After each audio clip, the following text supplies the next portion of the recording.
કીર્તિભાઈ તમે આવ્યા પહેલા અહીંયા અમે સ્ટેજ ઉપર બેઠા ત્યારે આ સાઉન્ડ વાળા એ લાલાનો જ વગાડતો હતો રોયો.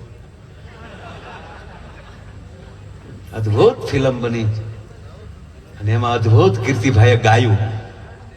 કાનુડો રાજી બહુ થયો, દ્વારકાધીશ રાજી બહુ થયો સાહેબ. એટલે આ કહેવાનો અર્થ કે પાછી આ ફળદ્રુપતા મળી છે આવવા, નહીતર તો પેલા ફિલ્મ હતા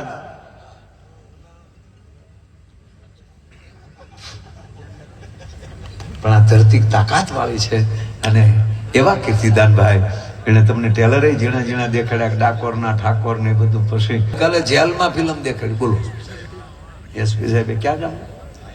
અહીંયા ગોધરાની અંદર લાલો ફિલ્મ દેખાડ્યું જેલમાં. એકવાર હું કીર્તિભાઈ બે જેલમાં ગયા હતા પ્રોગ્રામમાં.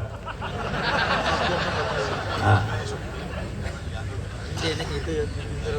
અહીંયા બેન યાદવ બેન બેઠા છે, જાડેજા બેન બેઠા છે, બધા અધિકારીઓ બેઠા છે.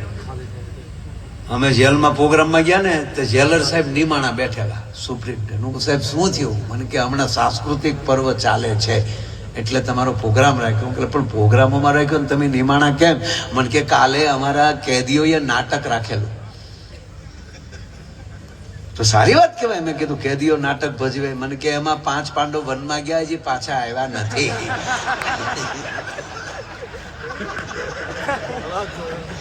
ભીમસેન બન્યો તો બંદી થઈ ગયો. અને આજે રામાયણ ભજવવાના છે તો મને એમ લાગે 14 વર્ષ જ છે.